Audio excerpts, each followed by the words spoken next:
Hey guys, what up? Today a video that have been requested many times before in a couple of weeks. I tested 46 motorcycles in the last year and I made a top 10 of the best motorcycles suited for a beginner rider like me and also like you.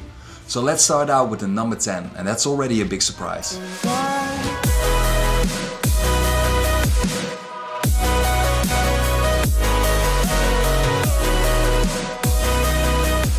Yes, at number 10 it's a Chinese brand, it's CF Moto. And to be quite fair, I never heard of the name before, but I tested multiple bikes and they really surprised me in a good way. Especially this bike, the CF Moto 800 NK. It's a 2-cylinder, it's quite similar to the Yamaha MT-07, but with a little surplus. It has more power, better comfort, better handling, so perfect bike, especially for a beginner. You will not be surprised by the power outburst, you will not be surprised by the handling or whatsoever.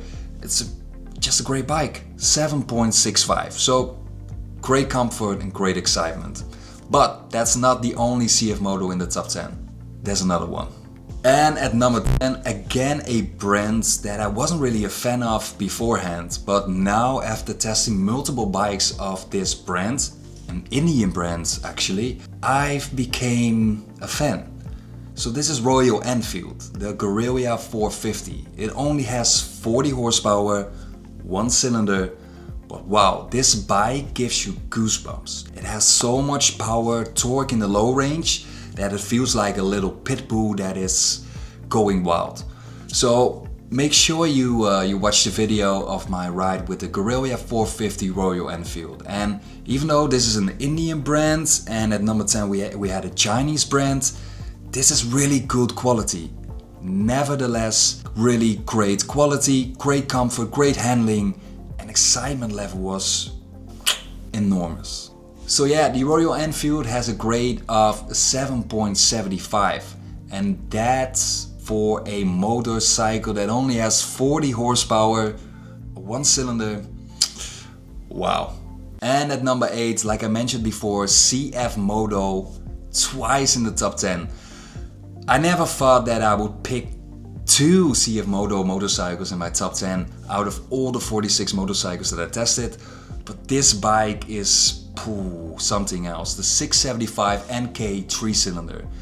That sound, if I hear that sound, I recognize it straight away. It's so different than an inline 4 sound or a 2-cylinder sound, but it has volume. It has everything you want to hear when you're riding that bike, and it's still between that Euro 5 plus regulations. So it's a great bike, 3-cylinder. It has a lot to offer in the mid-range, so that's a bit of the downside, because if you are in the low range, there's not much power, not much excitement, but just pull the throttle handle and eventually after 6,000-7,000 RPM, there it is. So a lot of fun. It's a great bike if you look at comfort and handling, and the excitement is there if you just pull the throttle handle. So CF Moto, you're one of the biggest surprises of this year, and especially this 675 NK 3-cylinder. And at number 7, again, the Indian brand Royal Enfield. So we already had the Guerrilla 450, the little pit bull 1-cylinder, but they also made a Shotgun 650, which is a true cruiser, 2-cylinder. Doesn't have a lot to offer if you look at performance wise. No torque, no top speed, no performance, but I really enjoyed my ride. This is a true cruiser, and I appreciated that they actually limited the speed, the torque and the performance of the bike, which allowed me to enjoy my ride and enjoy the bike. And I had so much fun while going pretty slow. I didn't have the power to overtake other bikes or other cars, but I enjoyed myself. So I believe everyone should have a cruiser, just to cruise around, enjoy the environment and have some fun and just chill out. So even though the performance, it lacks in performance, the comfort and the excitement that it brought me, perfect done job by Royal Enfield. Number 6, finally a Japanese brand, Kawasaki. The Z900, I have to admit, I believe it's the best all-round on the market right now. And I think it's already the best all-round on the market for many years. They didn't change a lot, and I think that's a good thing. So I just enjoy my time on the bike. You can use it for day-to-day activities. I believe you can use it even on track. It's really powerful, around 120 horsepower, which is super sport material. And even as a beginner, yes, it's fast and it has a lot of performance to offer, but you need to search for it. Because it's an inline 4, it's a 4-cylinder, you need to go all the way up to in the revs, and finally after 7, 8, 9, 10,000 RPM, there's the full power. So for day-to-day activities, no worries, there's no power outburst, you can just chill, and just an easy bike to ride, even as a beginner. But if you wanna go for it, yeah, you'll find it. So much power inside that 4-cylinder. This is the best all-round on the market right now, without any doubt. At number 5 we have two bikes actually. It's the Suzuki GSX-8R, which is the sport bike, and the GSX-8S, which is the naked bike. I was able to test them both and they're equally fun, equally good. And I hands down truly believe this is the best 2-cylinder on the market right now. It only has 85 horsepower, but it gives you so much fun, especially riding through the city, day-to-day activities. I don't think it's a track bike. It is though, because it's competing in the World Sport Bike Championship in 2026. But I think it's even better when you ride it just going for commuting, going to the gym, going to your work, whatever. And it will give you fun every single day without getting boring. This is a true banger, both the naked bike and the sport bike. So Suzuki, I wasn't really a fan of the brand as well beforehand, but they surprised me in a good way, especially with that 8S and 8R. So if you're seeking for a good 2-cylinder that gives you a lot of excitement, this is it, you found it. Number 4, again the Japanese brand Kawasaki. And again a Z900, but it's not the normal standard Z900, it's the RS. And that's a retro sport version of the Z900. It has a few horsepower less than the normal standard Z900, but way more fun. And it's quite hard to explain it, but the engine is more aggressive, it has more that retro style. The throttle handle is really aggressive as well, and it has a way better sound than the inline 4 of the standard Z900.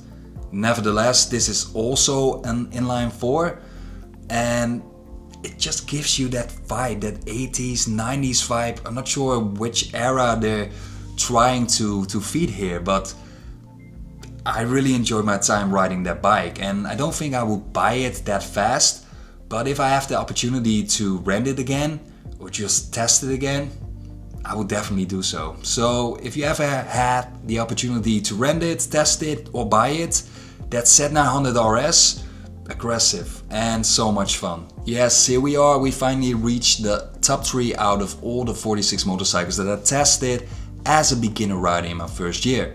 At number 3 we have the BMW S1000R naked bike. You also have the Double R, which is a true superbike.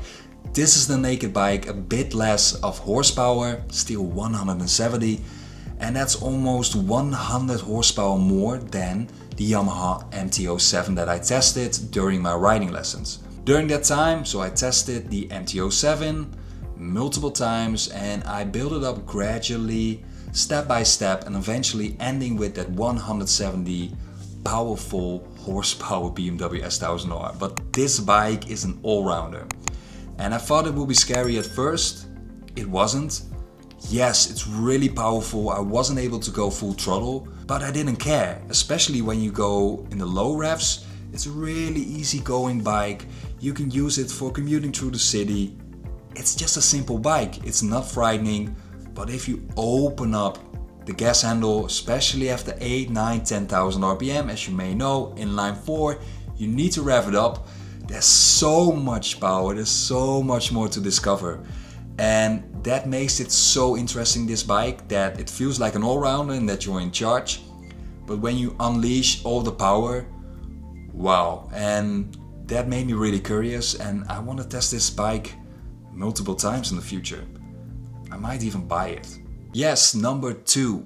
Again a Kawasaki for the 3rd time, but yeah, they're doing a really good job. And this ZX4RR, yeah, it's something else. They made a 4-cylinder inline 4 with 400cc. Really small engine, small lungs, not a lot of power, 68 horsepower, but still 14,000 RPM. That's enormous. That's truly enormous. And when you go full gas on the first gear, 2nd gear, and you see that rev limiter going, woo, wow, that feels, you cannot compare it to any other bike on the market right now. I think they found a true niche that everyone was looking for. It's a mini superbike that doesn't offer a lot of power, but a lot of excitement. And the comfort, even for me as being 2 meters tall, it was pretty comfortable.